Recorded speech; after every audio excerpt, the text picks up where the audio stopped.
in whatever order you wish, for Paul and Sultan to develop the idea of CPLD, and in fact launched the whole program, which is rooted in this analysis and follows from the awareness that you need to have a process of reconstruction. Right, thank you. Well, it's based on the issues that you probably heard some of today, that we thought would be very useful to bring together the existing disciplines. There's a lot of knowledge in the center, ANZOG, where they do governance, leadership, and Paul is associated with the Harvard Management School.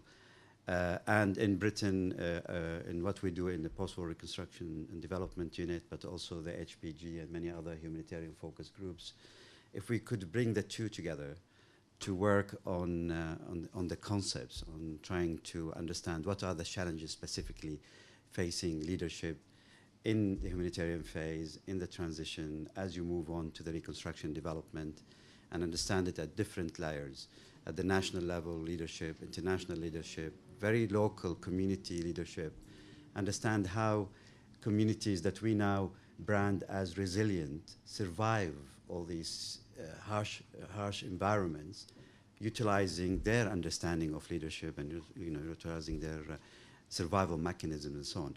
So we thought we will come together and pool resources to start what is at the moment quite ambitious, I think, research agenda to start with. But at the same time, we'd like to combine it with training activities, so that not quite training as in the university sense, but more professional mid-career development, where we could bounce ideas against people who have roles of leadership in different positions around the world, and see if we can, through that, similar to the summer school that we do now with HPG in York every year, we can develop the concept a bit further. The partnership between York and Canberra, it's a long distance, but it's long established. Mark Evans, who is the director of the ANZOG Institute in Canberra, was the head of our department in York for almost 10 years. And he's one of the leaders on the subject of governance in development. And we thought it would be useful to see what Britain has to offer and what Australia has to offer in this subject, and see how we can bring it together. Australia, as Paul will say more about it, has traditional focus on Southeast Asia in terms of area of interest, which in fact we do very little about in this country, and it would be useful to see how we can exchange ideas through the two centres. Great, thanks. And I mean, to build on that, we've already had, certainly in Canberra, a major parliamentary triangle seminar, which was on understanding Afghanistan, which included quite a range of people, including ministers from Afghanistan, Sultan and others. So we're really trying to build that profile as we talk about leadership per se. It's not just in the fat sense, but it's like what's actually working and what's not working. And I think that whole notion of collaboration, we're trying to role model it across the world as well, but the idea of trying to build partnerships across international organisations, countries, research areas, in a whole range of different activities. Certainly with the Australian New Zealand School of Government, the Institute of Governance, we've got programs already that we're running in China, Vietnam, Iraq, in the Pacific Islands. So it has a very good track record of actually getting on the ground and trying to say, what does it take to make a difference? And if that had to be the essence of it, that's what we're really talking about. Too much emphasis, particularly in crisis areas, becomes around security and around crisis management. And that leaves a lot of the development function, the leadership required for development, actually as either a second-class citizen or in the back row. And part of the work we're trying to do is how do we build that? How do we bring that forward? How do we conceptualise governance as a key part of capacity building? If the state is not involved in the solutions and in the leadership required to bring the country forward, they're never going to build the capacity to be able to really exercise leadership and make real progress, and are always going to be, as I say, that second-class citizen. So we can't bypass the state and expect them just to develop capacity by themselves. This is about how do we become supportive. And as a centre, I think the idea very much is around providing problem-solving workshops, doing collaborative work, consultancy work, academic research, applied research. In a sense, many of the activities we're already involved in, we're trying to bring under this umbrella and say, look, can we make this a bit clearer? Can we be a bit more clear about where this gap is between crisis and recovery, and be clear about what sorts of activities can be involved in order to build capacity? Now, under no illusions that leadership itself is a really difficult and risky activity. It's interesting, even looking at the origins of the word, it comes from the ancient Indo-European root, which means elite, which means to go forth, to die. It's not very encouraging at the best of times. Everyone's saying, I'm a leader. Well, you want to think about that next time you put your hand up for it. But it reflects, for centuries, it's been a risky activity of challenging, of questioning status quo, of looking not just at what's happening in target countries, but also in our own institutions. I mean, just work on a workshop this morning, working in the humanitarian sector. Many people lament, in a sense, that it moves more and more towards technical, short-term, quick fix, and that's what gets rewarded. The KPIs are there, that's what you get a promotion on, and so the whole system started to get geared to this. Part of our work is to say, how can we reflect on that? How can we put the handbrake on for a moment to look at the work that's being done and to really be able to question deeply, is it the right work? Is this going to make fundamental change, culture change, values changes that are being questioned in order to make progress? Yeah. Well, thank you very much. I think I've had an exemplary panel. I'm very grateful to all of you. It's because I'm so bossy. But I think that the questions that are posed is posed to everyone. And so I would like to ask the audience as well as the members of panel to participate, because these are questions that are very new and to which there are no straightforward answers. So everybody's experience and contribution would be most valuable. It is a learning process for all of us. So please feel free. And as I said at the very beginning, please introduce yourself and your organization if you contribute or when you contribute. I hope you will all contribute.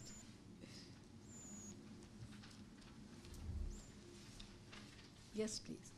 Shall I start with the lady and then two and then three? Thank you.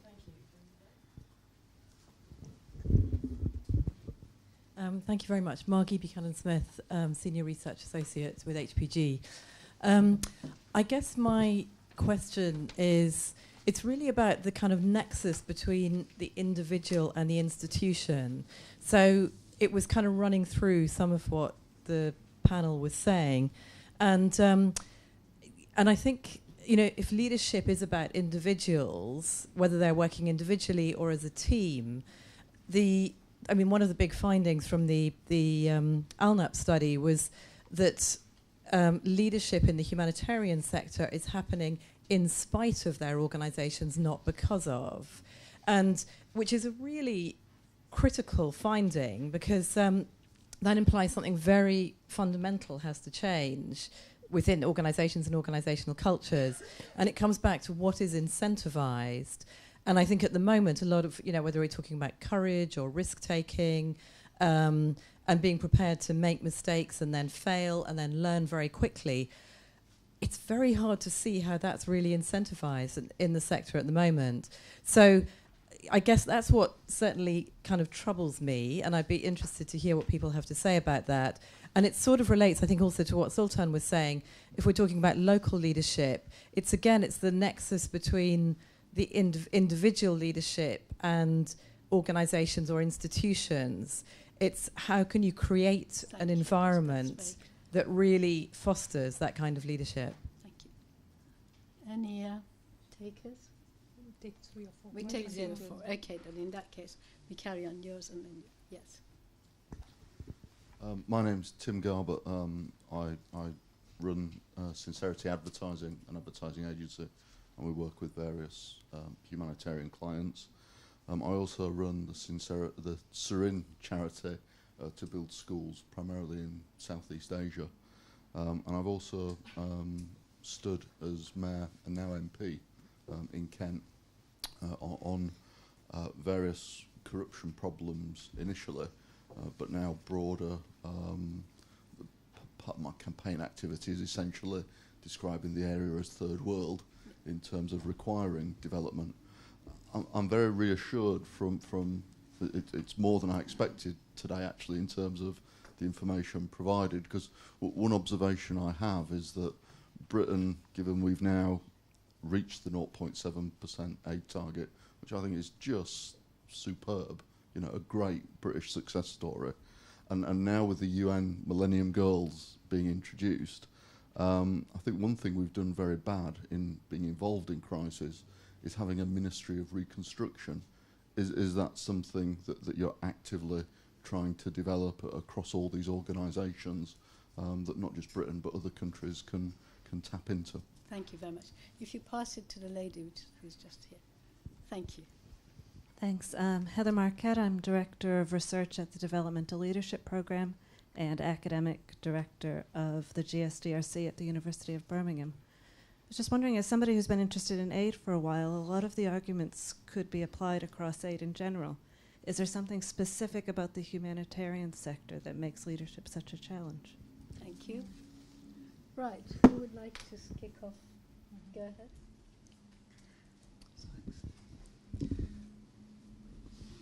Yes, if I may just pick up on Margie's question about the nexus, as you put it, the nexus between the individual and the organisation.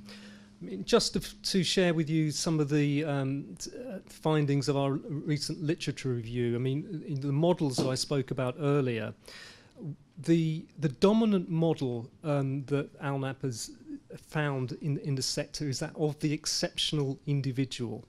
And the idea here is that one person leads from the front, but what we have found in the research is that even though it's better for making quick decisions, we found that quick decisions are not ordinarily the best decisions to make, and secondly, in the humanitarian context, where you have the cluster coordinators and humanitarian coordinators, as well as multiple lines of responsibility, multiple accountabilities, different cultural elements that have to be taken into account. That creates a real problem for the model of the exceptional individual leader, because that works best when there is a single line of authority. And in many humanitarian situations, we don't find that there is a single line of authority, and that's why I think so many of the problems with humanitarian coordinators are talking about the lack of ability to make clear decisions, because there are so many multiple accountabilities and responsibilities right across the board. And so the models that I mentioned, the structured model, which is about the management systems, and the collective model, which I think is what you were talking about, which is more to do with sharing leadership responsibilities across a group, the kind of collective leadership element that we had before. And so it's not the individual, it's an exceptional individual model, which is the dominant model. I mean, also I heard in some interesting points about leadership's often referred to as, when leadership works, it's often referred to, and it was today by one of the panelists, as strong leadership. And there's a very strong masculine element, I'm getting right about this. We looked in the evaluation reports in the ALNAP database, and good leadership is always referred to as strong, which denotes a particular kind of thinking, a masculine, Western, generally northern-based idea. Bad leadership is referred to as weak leadership. And I think that is quite interesting when you look at how many women leaders, I'm going to stop, how many women leaders there are. Sorry for going on too long. Sorry about that. It's just I'm trying to get everybody. Go ahead, Bob. Yeah, I just want to pick up on that as well. I think it's interesting, that notion of where we sit institutionally and what happens, particularly in this sector, where people are often coming with very different views. Everyone's heart is in it, but just to recount one group I was with in the sector, quite a senior group, People were trying to work on a very difficult issue, and they started brainstorming a bit. It was great. There were new ideas about how people could work together, how they would work across countries, sharing of ideas of projects they were working on. Everything was going really well, and suddenly this voice came from the corner in the room and said, well, all that's really good, but who's going to be the lead agency? And it was like someone smashing glass. You know, you could see everyone reverting back to their agendas of their organisation, protecting their turf, having to say, well, hold on, hang on, who's going to be in charge? So it's sort of, who's going to be the lead organisation gets tied up in this leadership. I think a lot of the effective leadership is where we focus on what is the work. What is it that actually has to happen? What's the work we're all supposed to be focused on? But too often what happens is it becomes either our organisation or ourselves or the authority or something like that ends up in the middle, taking up all the space instead of the harder work of exactly what is it that's at stake. I mean, to a large degree, leadership is about learning. So in the words that was said before, how do you create an environment that's a learning environment? And one that we're prepared to say we don't know and we can make mistakes, rather than this extraordinary fear of failure, extraordinary fear of risk, which seems to be existing at the moment. Go ahead. Thanks. I wanted to pick up on follow on from that and pick up on some other points that you guys made earlier, which I think were really, really good and really interesting. And it's this question that you're talking, Sultan, about continually throwing concepts at developing countries and so on. And Claire was asking whether the humanitarian sector is enabling leadership and so on, and this general question about where leadership is exercised and if it's being exercised at the right level, and it's not simply about occupying authority positions and so on. And it's been touched on already, but I just wanted to emphasise from my point of view that it's about, potentially, that's about power. It's about transferring power from one place to another, and historically the power has tended to reside within international organisations, international NGOs, UN, sometimes government bodies and so on. But if we're genuinely talking about fostering leadership in a humanitarian context, and if, as we know, the leadership will need to be exercised in a diverse range of ways with a diverse range of different organisations, then that's about giving power away. And sometimes that means potentially bringing into question things that we might not otherwise have wanted to talk about. So, for example, the whole framework of humanitarian norms with humanitarian principles, the sphere standards, the humanitarian charter, IHL even, all of these things are a codification of a particular kind of humanitarianism. And if we genuinely want to foster leadership at different levels and in different ways, we're going to have to discuss those sorts of things. Not just give them away, of course, because they have a lot of value, but not either hold them up as some kind of religious text that has to be applied rigorously. Just to steal a metaphor from a good friend of mine who's much cleverer than I am, he describes this sort of capacity building in which there's a local agency and an international agency wants to help strengthen that agency's ability to respond to crises. But they only do it in a way that they say, well, you can do it if you abide by sphere standards and if you do this, that, and the other. He said it was like a party invitation from an egomaniac, in which they say, I'm having a fancy dress party. I'm holding it in your house, but it's my party, and you can only come if you dress up as me. And that's sort of sometimes how it feels, I think. So. Maybe a little challenge to that, just to say that I completely agree that we need to understand how different forms and cultures of humanitarianism have evolved, and that's what we're trying to do in HPG through our global history project, which is looking at how different modes of humanitarian action have emerged in different regions of the world. On the other hand, though, there is a normative framework that is globally shared. And I would differentiate between IHL and sphere standards and the charter and other things that have happened afterwards. Because if it is one thing that is signed up globally and we all subscribe to, all the states have signed up to, is the Geneva Conventions, and that's a different thing. And it's also because a lot of the elements the normative framework provides actually enable that element of negotiations between the security element and the access element in all cultures, in all contexts. And we're finding actually through our work that those the values that underpin the conventions are shared. Above all, the two core principles of humanity and impartiality are not different in different cultures. You know, it's the two things that really keep us the same across, you know, different contexts when we're talking about humanitarian action. So I would perhaps make a distinguish just on that. Thank you. Did you want to add to that? Sorry. No, not add to that, but rather answer the lady's question about is there anything specific about leadership in the humanitarian sector, and I'd love to hear the views of others, because I, for one, I don't think there's anything that's as such as humanitarian leadership. I think there's leadership in humanitarian contexts. Leadership is leadership, and however, in humanitarian contexts, because you know, we've talked all about it, you know, the fluidity of the situation, the unclarity, the risks, etc. It's more acute, you know, the leadership. It's harder to exercise, to be a bit simplistic about it. Yeah, but I'd love to hear other people's views as to whether such thing as humanitarian leadership exists. Can I think. Okay. Sorry. Okay, I'll just have you and then you. But both. I agree that leadership is leadership, but I think within the humanitarian context, we tend to read it differently, and allow ourselves different forms of practice that you wouldn't have in development. For example, in humanitarian, driven by urgency and the mission of saving somebody else's life, you can do anything.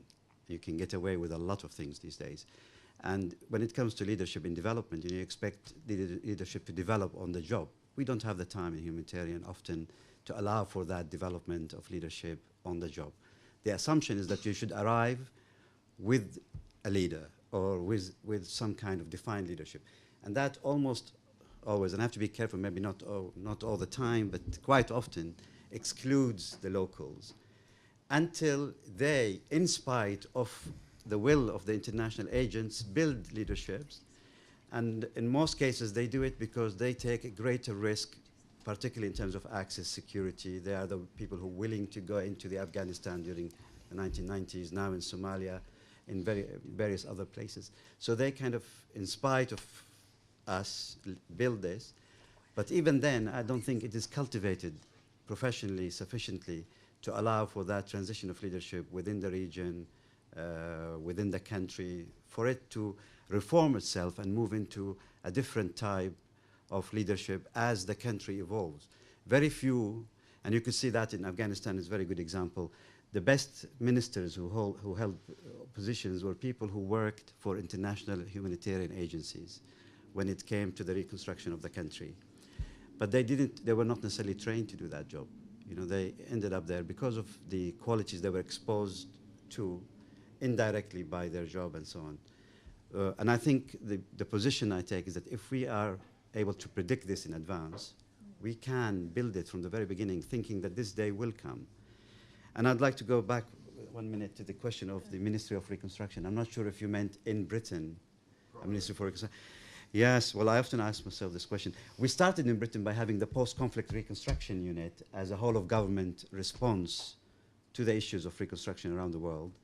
And at some point, it was turned to the Stabilization Unit, which I think has a much more modest mandate and more achievable. I personally would have preferred it to stay the Post-Conflict Reconstruction because it would have raised issues that we all shy away from that have to do with the underlying causes of why conflicts happen and how to rebuild sustainable societies and how to address even development with a proper way so that it does change context.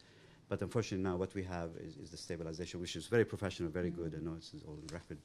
And, but it's a much more limited mandate in terms of engagement. Thank you. It's okay, I see you have many questions. Okay, well, I now have a question from Alexander of Oxfam International.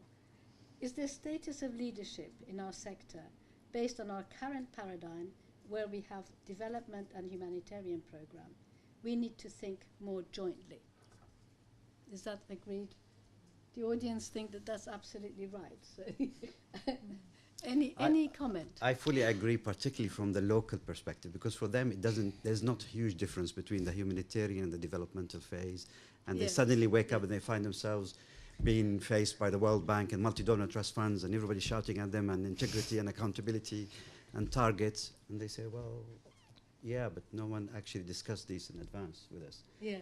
So I think Yes. from a local perspective, probably Yes. the transition is much smoother. Yeah. Okay. Yes, I'm listening. I want to build on this question of is leadership leadership. I think the discussion is focused around context, but I want to ask the question is, has it changed over time? A lot of the qualities you talked about seem to be timeless: courage, persistence, even John's models.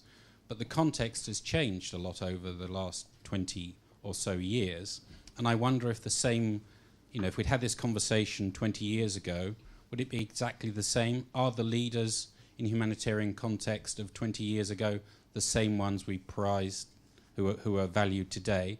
And if not, what's changed? What are the qualities that have become more important to us in this more complex environment where different actors are prominent? I certainly think the challenges that are faced are slightly different than 20 years ago. So has time made a difference?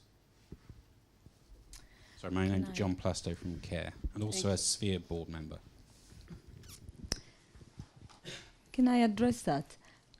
Okay, go ahead. Yeah, I think definitely over the last 20 years, particularly in context of becoming, increasingly challenging and complex to operate because, the multitude of actors that operate in these spaces and the way in which the humanitarian sector has evolved, in particular in terms of the architecture and the pressure that have been brought onto, the way in which the system has evolved, the political ability to understand, the context and the actors with whom you are working is a lot more important. It's always been very important, but it's become critical, today to be able to really analyze the context in which you're operating and to really, display those qualities of, enabling of creating the consensus, for the action. I think we're moving away. I don't know if it was Margie or John that was saying, we're still looking for the leader from the top, but actually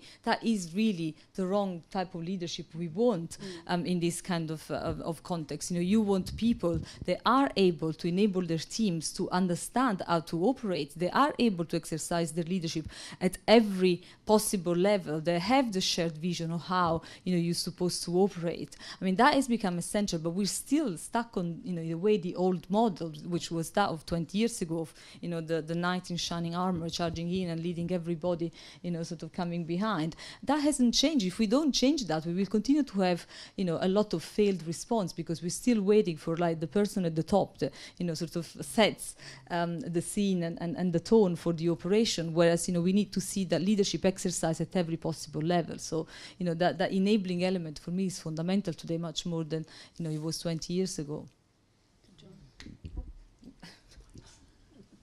I think that's a great question, and my thinking is very much in line with yours, Sarah, on that. I mean, I think that, has time made a difference? I mean, I think that the system does look different now. It's more complicated, it's more complex, we're more aware of the cultural relativities that are going on. It's much bigger, there are more actors, there are more NGOs, there are more regional bodies, there's more influence from national disaster management associations, and so on and so forth. But, I think that our idea of leadership hasn't kept pace with the way that the system has developed. And the points that Sarah was making earlier about the 7 points that you made about the characteristics, being aware of the cultural elements, networking, diplomacy, and so on, I think are the most important things for bringing about good outcomes from operational leadership.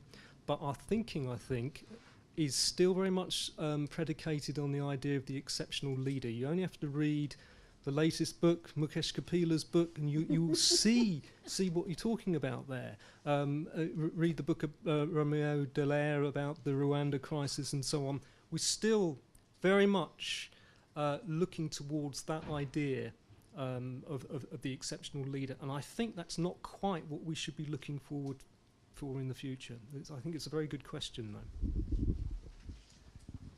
You see, we all want to chip in on that question, indeed. I agreeing fully with what has just been said. I would say two things. On the one hand, yes, because of the multiplication of actors, the ability to work horizontally and to work through partnerships. And I see that very much in my job when looking for humanitarian coordinators.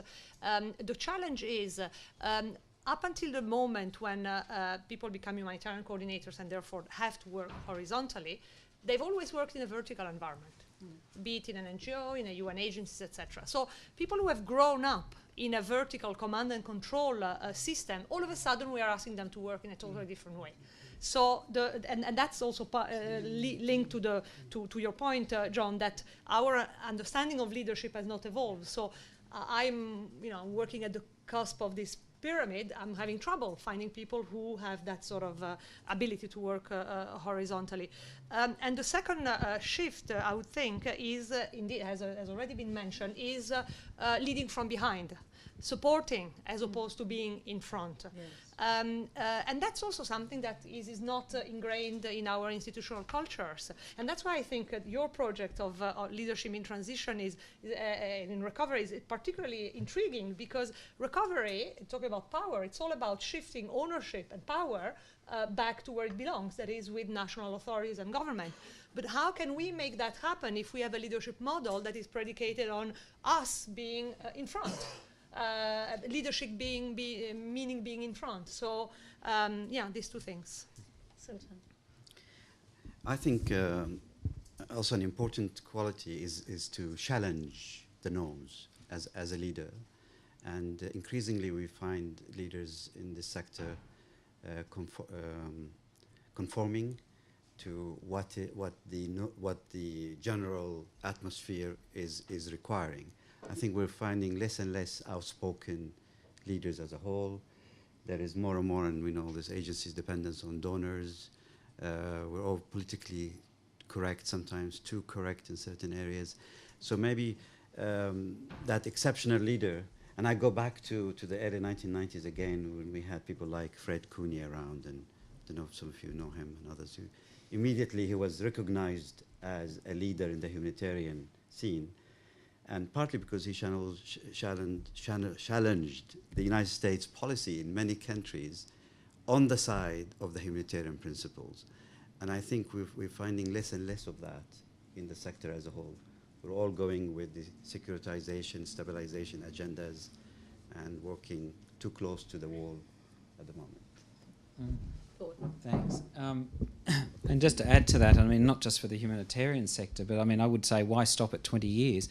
I think you probably go back about 200,000 years. I mean, the dynamics that we see often are not dissimilar to guerrilla communities. This obsession of looking at the alpha male particularly as giving direction, saying, yeah, here's where we go, here's where we find food, and being in control. And everyone is looking and saying, what do we do now? And they're expected to have an answer. And I think that's sort of very much tied in our DNA. In a crisis situation, the first thing anyone does is look to who's the authority. What do we do? And that, in a sense, is a big challenge, because if you look at those guerrilla communities, they form factions and fight with each other and do all the sorts of things our parliaments, our democratic institutions do. It's all very, very similar. And so I think part of our challenge is to look at those communities and sort of say, well, is that okay? Well, in a stable environment it is, but they're dying out now because they're facing poachers with machine guns and things, and they can't adapt to a changing environment. And this is the key for us. If we're unable to adapt to changing environments, if we just keep looking at an authority and say, give us the answer, authority tends to give the answer they gave last time. Set up a committee, have an inquiry, do what we did last time. I mean, that's what we do. And so I think our challenge is actually much more deep-seated. And one of the key questions you want to be thinking about is, well, what gets rewarded within institutions at the moment? How has that shifted? Do you get rewarded for the types of risk-taking that's been said here? Do you get rewarded for shifting power to local communities, to really trying to work out context? Or are people still in a space, which it seems very much at times, of being rewarded for technical, management-oriented KPIs? Well, there's the leadership challenge. It's into our own organisations as opposed to broader communities. Thank you very much. I have two questions there and a question there. So if I take those three and then I'll come back to you.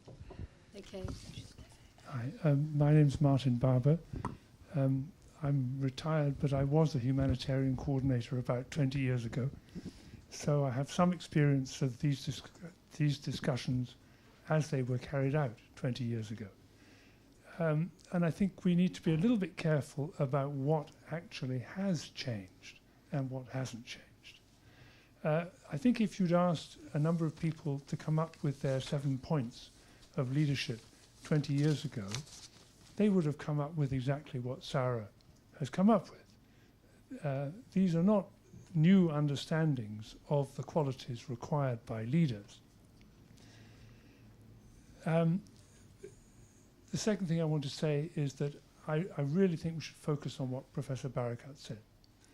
My experience in Afghanistan was that much of the reason why it was so difficult to promote Afghan leadership was because of the structural impediments of the international response.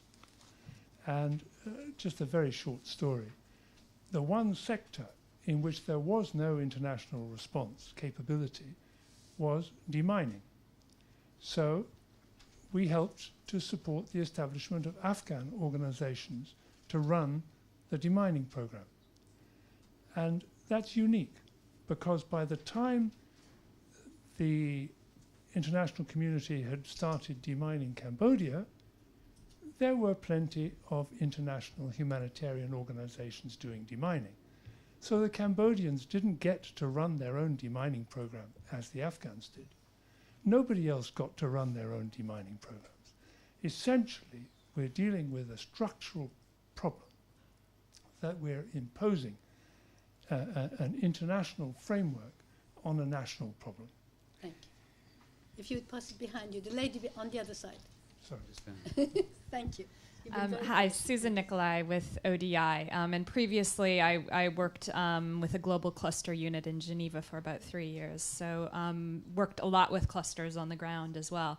And I was trying to reflect as I was listening to you talk about leadership, about where was it that I saw the breakdown in leadership in multiple crisis situations.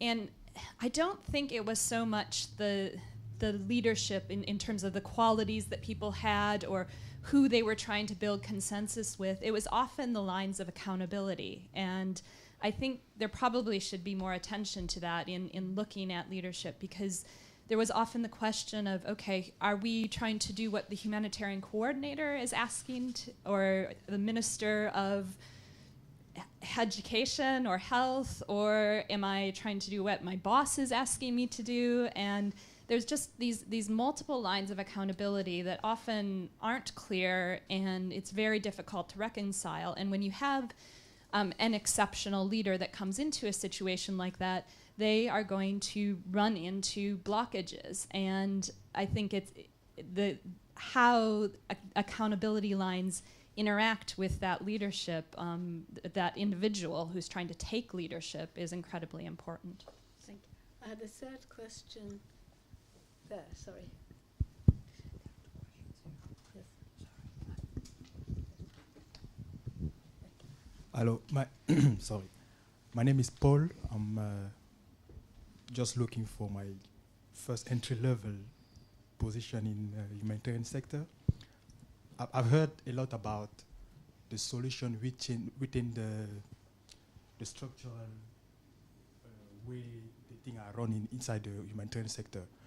But I'm wondering, do you believe the quality of risk assessment prior to the crisis are up to the standard, so that before the crisis came about, that's people, the actors already knows on the underlying situation. Thank you. If you could be relatively brief, I have a pack of questions here too. So, okay, who would like to start this? To respond to the the three questions that were posed. Sorry, John, I couldn't see. No, that's Thank okay, you. no problem. Yeah, just very quickly to very much agree with Susan's take on the problems that she encountered with cluster leadership. I mean, one of the major findings from our literature review was that the lack of clear accountabilities, the lack of clear reporting lines in the field was a major impediment to any form of leadership. And the structured leadership model works on the premise that there are very clear standard operating procedures to put in place. There are clear kind of racy diagrams, who's responsible, who's accountable, and so on and so forth. But when you try and, if you like, put them into the complexities that you describe, they just don't work very well. And so I couldn't agree more. The structure of the coordination mechanisms in place do not allow for clear leadership, because the terms of reference and accountabilities and responsibilities that just aren't clearly defined enough. So we certainly, back you up on that.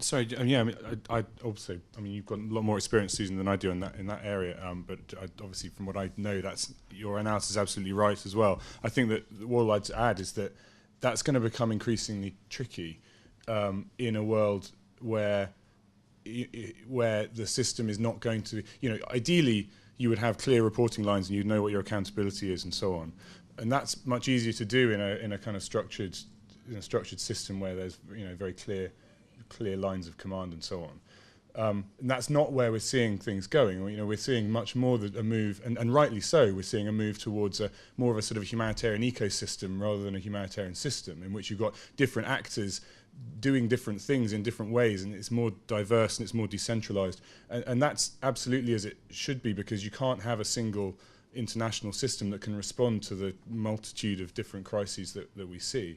And so I know this isn't what you were suggesting, but it'll be interesting to see how the kind of more traditional humanitarian system deals with the problems that you identify on the one hand, whilst at the same time remaining open and able to converse with an increasingly complicated ecosystem of different groups, civil society groups, government groups, all sorts of different people doing all sorts of different things.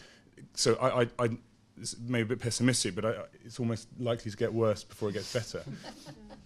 Thank you very much. If I can, I'll say the opposite, just for the sake of a discussion.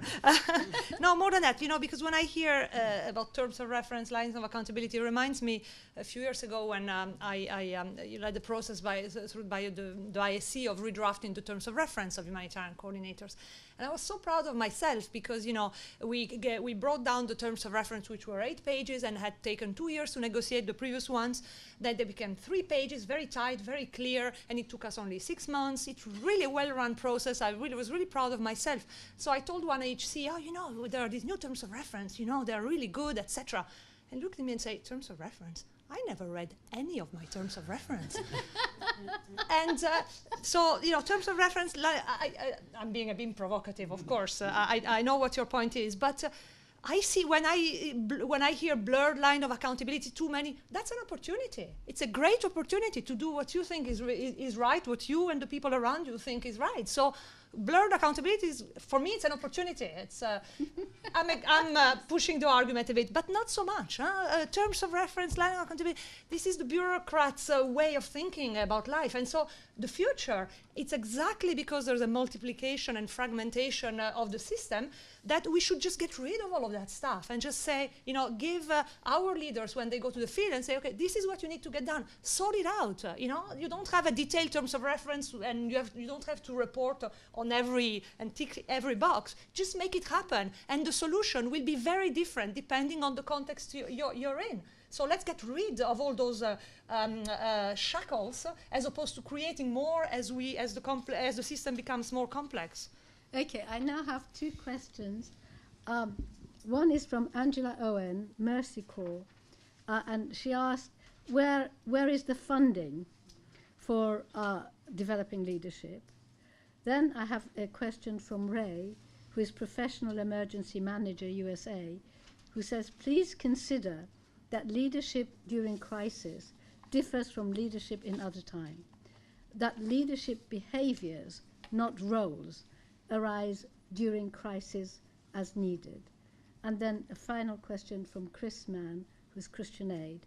Is the lack of nurturing of leadership a result of poor existing leaders and their old boy who you know mentally, and consequently a lack of strong performance management systems that remove poor performers and reward good ones?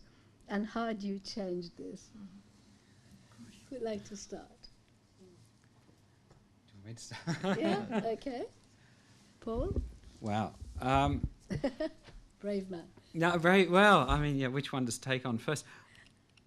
I mean, this notion of behaviours versus roles I really want to touch on, because I think it gets right back to the beginning, and it's such an important point to emphasise, and it comes up as well in that last question about accountability. You know, accountabilities and terms of reference are all part of roles. You know, they do limit in a way, but where they are providing a limit, as was being said, you want to think, whose advantage is that in? There are opportunities in that. Yes. These things don't just evolve by accident. Many of the restrictions which come with those are in the interests of some group, organisation. And so I get back to that sense of how do we keep the work in the centre and not get hung up with the role. So that notion of behaviours becomes really interesting, because if leadership, as I mentioned earlier, is a verb, it's what you do, then the behaviours and the way we express them become absolutely critical.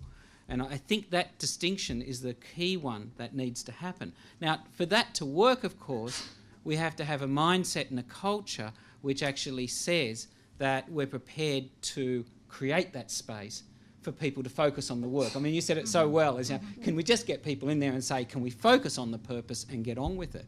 And the short answer to that has been no. In fact, the values in the background, the underlying values, has been around control and risk aversion, rather than necessarily how do we make progress and the freeing up of people in order to be able to do that. Now, that's not surprising then that it links up to funding questions, because if you don't have a system that rewards that level of risk-taking and creation, then you're not necessarily going to put funding and budget towards that type of work, because it inherently challenges the status quo and the values that are there. Yeah.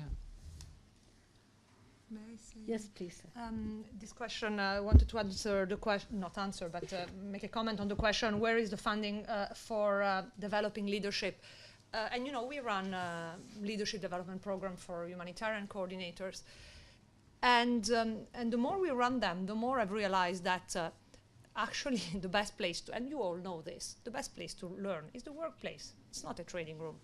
With all due respect for you know, all those, including myself, who run training programs. So yeah, so the learning attitude, and we were discussing that earlier, having a learning attitude, at least when I hire staff, that's what I look for. People who have a learning attitude, because we can all learn from every day on the job, from ourselves, from our mistakes, from the people around us, from their mistakes. So I wouldn't be so worried about funding for developing leadership, because we in ourselves have the resources, I believe, to learn what we need to learn to become leaders. Sultan. Just to follow on the point from Claire, at the same time, individuals operate within organizations and institutions, and if that institution does not allow you the space to practice those skills, then they go wasted. And if anything, they build frustration, and then people break the rules, and then they get in trouble, and then it gets worse and worse and worse. And I'm sorry, I keep going back to the local communities and transition. I'm thinking now of ministries in Afghanistan post the, during the transition. Very, very little discussion happened around the issues that rose over leadership. The fact that you have warlords leading ministries who worked on their transformation, who worked on them figuring out what is development, what does it mean to be accountable to a poor citizen somewhere.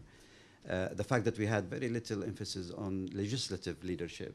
You know, we've spent a lot of money getting them to the election box and then getting them elected, and then they're all cut off in Kabul. They can't afford to go back to their communities to maintain the link. All these issues, when you look at them in a comprehensive way, it leads to the conclusion, I think, is that we need it's an issue that we should have anticipated right from the very beginning, and it's something that we should engage very early on, and find ways in which we could identify individuals, institutions, partners who appreciate the need for leadership to develop, and work across the board. And I agree with Ben that it's a huge enterprise. I mean, there are lots of people doing it differently. But at least to start putting the issue on the table, maybe to do some research around understanding leadership in this particular context would be helpful. Just add something.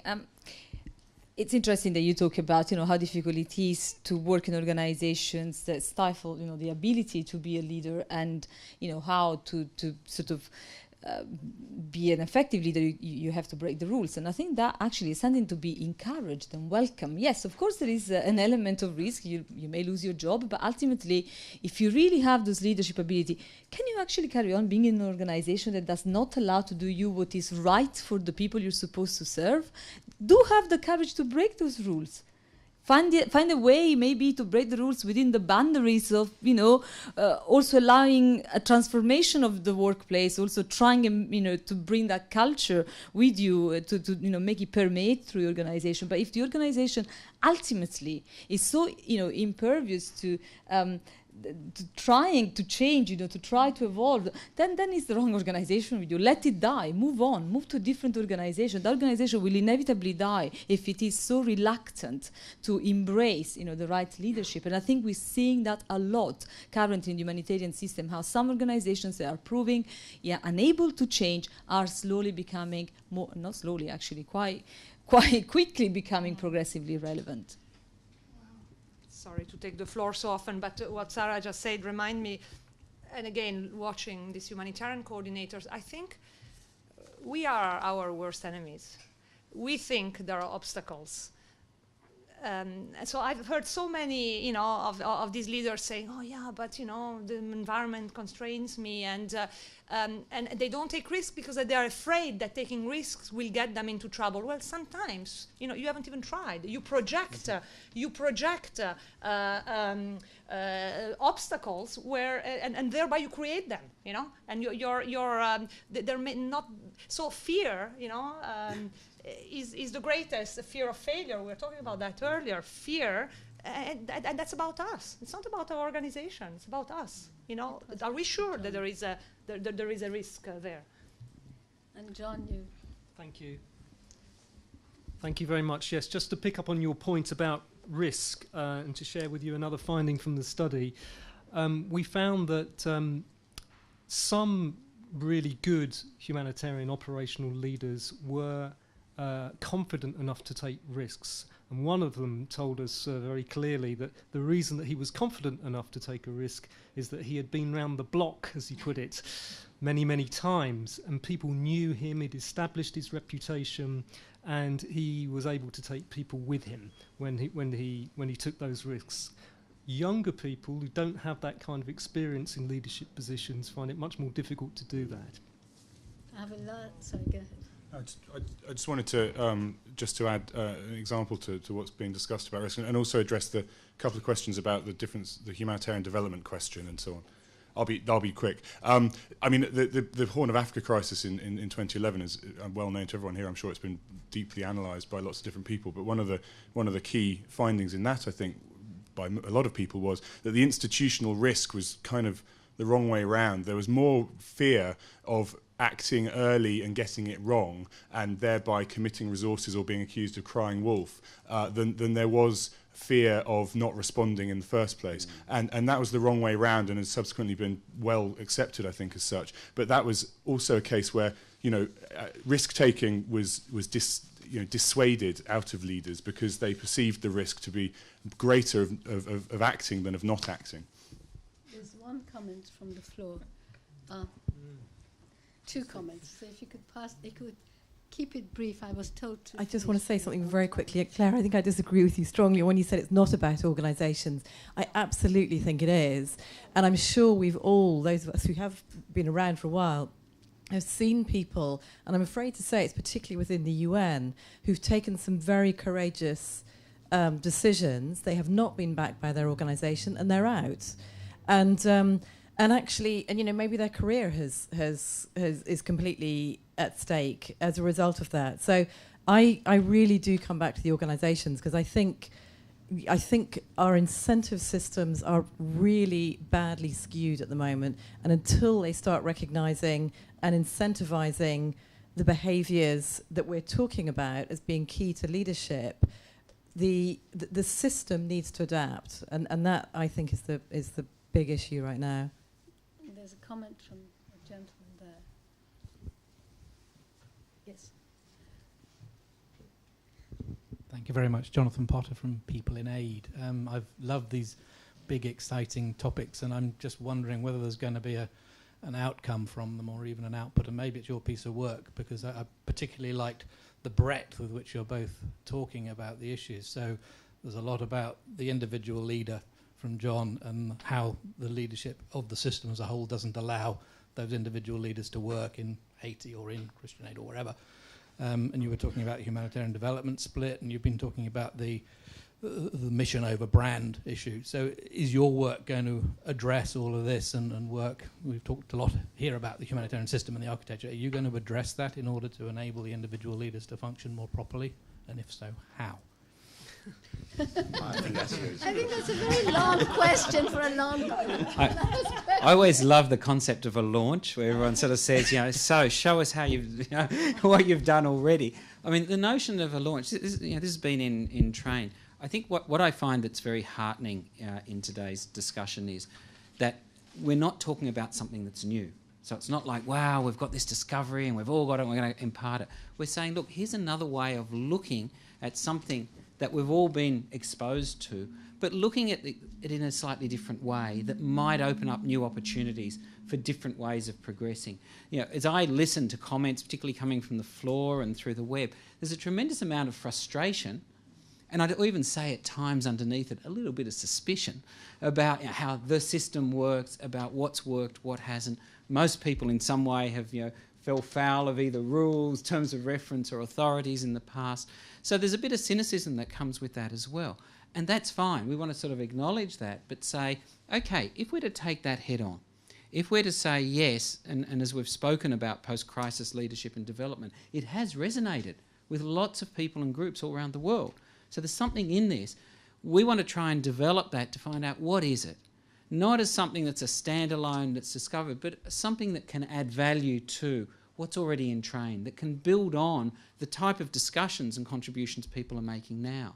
And that's important because, as we look at it, we're saying, okay, where might we want to be in terms of practical outcomes? Yes, we want to be able to provide support and a little bit of hope as well for those who do want to exercise leadership. As Sarah was saying, you want to take a risk. It's really nice to know that there's some people out there who are going to say, that's called real leadership.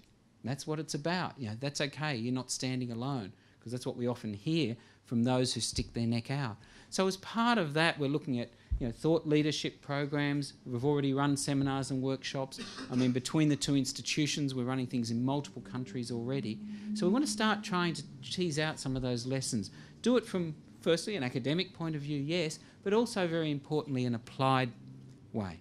To look at it. One of the great things today is you've heard there's an individual element and there's an organisational element and there's a big picture element. And we don't want to shy away from that. And part of the risk, as you identified, is that's big. We say, okay, that's fine. Now what? Because a lot of the times when I've been involved in these sorts of things, not just in this sector but elsewhere, is people say, that's big, or that's hard, or, what can we possibly do now? And our view is, okay, great. Yes, it is big. Yes, it is hard. So what do we do? What do we do when we're not even sure what to do? That starts to become an interesting thing. So we're trying to bring discipline to that in building a whole scenario, but we want to do it in partnership with those that are working in the sector. So it's not, wow, we've got an idea and here's what we're going to do and we're going to hand it. We want to say, how do we build those partnerships to find out what's really needed to help those individuals, to work with institutions that do want to make the change before they become extinct, as Sarah was saying. And so, questions like yours are great because it really, that helps with us saying, hang on, could we just end up focusing in one area and not really being able to contribute to those who are really trying to make a difference? So that's the sort of space we're seeing it at this point in the launch. Thank you. Oh, sorry. Go ahead. Now, I think Afghanistan today presents a very good opportunity for us to experiment with some of those concepts, that instead of all donors being focused on withdrawal and the security aspect and cutting down resources and so on, they should really be talking how can we build leadership for transition from now on. We should have done it many, many years ago, but it's not too late yet. There is a space, I think, at the moment, and there's an opportunity within Afghanistan to shift the discussion a little bit from security and military withdrawal to sustaining capacities, leadership in countries so that they can deliver on the development and be prepared for future humanitarian crises, which will inevitably happen, either because of the fallout in the conflict or natural hazard and so on. So they're not going to not need humanitarian response, or mine action is still ongoing. And now I think politically it's a good moment to sort of debate these issues and maybe put it to the government, both in the UK and Australia, say, look, it's not just about withdrawing, how can we invest in a slightly different form of assistance? Before handing over to Sarah for wrapping up, I'd like to abuse my position as chair and ask the group to please think of leadership in plural. When I worked with the slums dwellers, with the women slum dwellers, they actually chose different people to speak to different agency in different languages. And they actually felt that, you know, one particular woman spoke good English, so, you know, she would speak to the English people, whereas another one had very good kind of understanding of the relationship within the Indian kind of, not government, but the people who dealt with them. And as a result, they were actually able to have lots of leaders who were working in different things. And of course it's complex, but if you think of it in plural, that might be a step forward. I beg your pardon, Sarah is going to wrap up. Not easy to wrap up a discussion like this, but I think I'm encouraged by the fact that we really share quite a common sentiment about, you know, what leadership really entails, and the importance really of not leading from the front but from behind. I very much like, you know, the reminder that Paul has given us of what leadership means, you know, to sort of really die, to really just make sure that you enable others in the process, you know, that you lead from behind, that you in a way disappear as a leader, you know, to make sure that others really are able to do what they're supposed to do. And I think this is what you know, the key message of today is, you know, some of the elements of leadership are really around, you know, being able to be looking for the right questions to ask, you know, looking for the key issues to bring to the fore, not put the organization at the center, but that is individual organizational leadership, not put yourself at the center, but put the people, the work at the center. And, you know, if that is at the center, then you can rightly ask the right questions about how do I address that problem? How do I take that forward? It's, you know, the importance of going beyond control, as we said before, and you know, it's about taking risk, you know, to make sure that if that problem that we have identified requires perhaps, you know, being a bit creative within our organizations, breaking some of the rules, that we have the courage to do that. And it's really about the opportunities, you know, making everything, as, you know, Claire said, an opportunity, you know, thinking creatively about that. I think too often we use, especially in the humanitarian sector, the excuse of, you know, the crisis to justify behaviors that really should not be justified. And it's really about time that we put that to the side and, you know, we display those qualities that I agree go across all sectors, that are real leadership qualities, to be really at the heart of proper, genuine, appropriate, you know, responses in to humanitarian crisis as well, allowing a community of actors to address the crisis together, you know, leading together in that. Thank you very much. Well, I'd like to thank the audience for having been so wonderful in contributing so much to the discussion. I would, of course, like to thank the speakers who've been really quite remarkable, not least for keeping to time that I know for some academics is not very easy, or actually for explaining such complex issues. And they've been clear, succinct, and extremely informative. Thank you all for coming and for participating. There is a video recording and notes from the event, which are available from the ODA online in a few days. So if you wish to go over the matters, and perhaps develop the ideas, it would be wonderful. Many thanks for coming. Thank you, everybody, and goodbye.